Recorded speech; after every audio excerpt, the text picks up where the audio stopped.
Assalamualaikum warahmatullahi wabarakatuh. Perkenalkan, nama saya Atika Sari. Saya dari kelas 3B PGSD Universitas Mataram.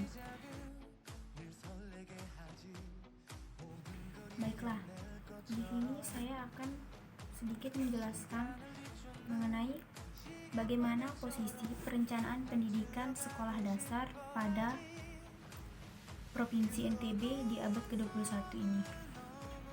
Tapi sebelumnya di sini saya akan sedikit menjelaskan mengenai perencanaan pendidikan. Perencanaan dalam arti yang sederhana dapat disimpulkan sebagai suatu proses untuk mempersiapkan hal-hal yang akan dilakukan pada waktu yang akan datang untuk mencapai suatu tujuan yang telah ditetapkan terlebih dahulu. Jadi dapat dikatakan perencanaan pendidikan adalah suatu proses yang akan dilakukan oleh tenaga kependidikan dan tenaga pendidik dalam rangka mempersiapkan hal-hal yang akan dilakukan pada waktu yang akan datang untuk mencapai suatu tujuan pendidikan yang telah ditetapkan terlebih dahulu. Kemudian, perencanaan dalam dunia pendidikan tentu sangat penting untuk dilakukan untuk mempersiapkan bagaimana sebuah proses pembelajaran yang nantinya akan digunakan dapat sesuai dengan situasi dan kondisi yang akan dihadapi di dalam kelas. Perencanaan dibuat untuk mempertegas garis untuk menuju tercapainya sebuah tujuan dalam sebuah pendidikan. Kemudian, perencanaan ini sendiri dilakukan oleh berbagai elemen di bidang pendidikan. Contohnya mulai dari pemerintahan, khususnya Menteri Pendidikan dan Kebudayaan. Kemudian pemerintahan di setiap daerah, lembaga kependidikan, kepala sekolah, staf guru, staf karyawan, sampai pada siswa itu sendiri.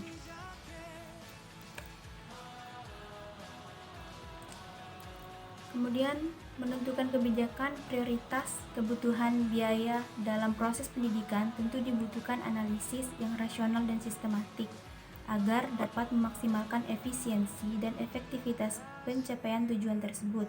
Maka, tidak dapat dipungkiri jika perencanaan pendidikan ini sangat penting dan merupakan dasar dari sebuah proses di bidang pendidikan.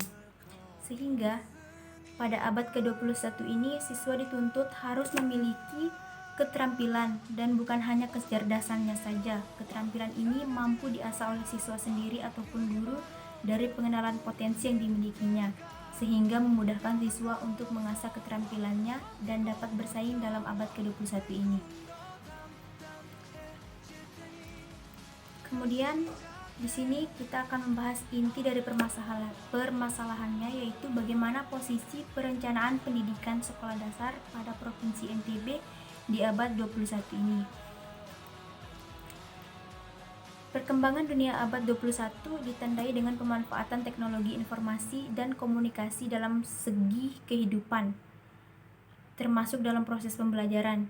Dunia kerja menuntut perubahan kompetensi, kemampuan berpikir kritis, memecahkan masalah, dan berkolaborasi menjadi kompetensi penting dalam memasuki kehidupan abad 21. Sehingga sekolah dituntut mampu untuk menyiapkan siswa atau peserta didik memasuki abad ke-21 ini. Perencanaan dapat menolong pencapaian suatu target atau sasaran secara lebih ekonomis, tepat waktu, dan memberi peluang untuk lebih mudah dikontrol dan dimonitoring dalam pelaksanaannya. Karena itu, perencanaan sebagai unsur dan langkah pertama dalam fungsi pengelolaan pada umumnya menempati posisi yang amat penting dan amat menentukan. Kinerja pembangunan pendidikan di Provinsi NTB ini sendiri akan diuraikan berdasarkan misi pendidikan dan kebudayaan, yaitu M2, adalah mewujudkan akses yang meluas, merata, dan berkeadilan, dan M3 adalah mewujudkan pembelajaran yang bermutu sesuai dengan Renstra Kemendikbud tahun 2015-2019. Kemudian layanan pendidikan jenjang pendidikan dasar jauh lebih besar daripada jenjang menengah. Hal ini dapat dilihat dari data anak sekolah menengah yang lebih banyak tidak sekolah, sehingga hal ini dapat dikatakan bahwa penyebaran pendidikan pada kalangan jenjang sekolah dasar sudah cukup baik di NTB. Jika dilihat dari segi fasilitas, pada jenjang sekolah dasar sudah cukup banyak sekolah yang mengikuti gaya belajar abad 21, misalnya dengan menggunakan media LCD yang dapat menampilkan dalam ukuran besar segala bahan ajar kepada siswa, sehingga memudahkan guru memberikan contoh dalam bentuk video atau gambar. Hal ini dapat mengurangi rasa bosan anak dalam proses belajar mengajar. Selain itu, dalam masa pandemi COVID-19 seperti ini, siswa dituntut untuk melakukan proses belajar secara virtual, melalui sistem online dengan mengirim dan mengumpulkan tugas melalui handphone. Hal ini juga termasuk salah satu kemanfaatan teknologi informasi dan komunikasi dalam kehidupan manusia di abad 21. Namun, jika hal tersebut dikaitkan dengan pembelajaran abad 21, masih dianggap kurang memadai, karena pada abad ke-21 anak bukan hanya dituntut untuk sekedar memiliki kecerdasan. Tentunya seorang anak harus difasilitasi dengan hal yang berkaitan dengan keterampilannya. Akan tetapi, nyatanya masih banyak sekolah yang sangat kekurangan fasilitas untuk melakukan kegiatan-kegiatan yang berkaitan dengan keterampilan anak. Baik, saya rasa cukup disampai di sini penjelasan saya. Kesimpulan yang dapat kita ambil dari sini yaitu, melalui materi ini, pendidikan abad ke-21 merupakan pendidikan yang menuntut anak untuk memiliki keterampilan, bukan hanya sekadar kecerdasannya saja. Melalui perencanaan pendidikan, hal tersebut dapat diwujudkan. Pada kenyataannya, sudah banyak sekolah dasar yang mengikuti program abad ke-21 dari segi fasilitas dalam kelas, walaupun kenyataannya masih banyak hal yang harus diperbaiki dan diperbaharui agar dapat menyesuaikan dengan pendidikan dan kebutuhan anak zaman sekarang, apalagi dengan masa pandemi yang seperti ini.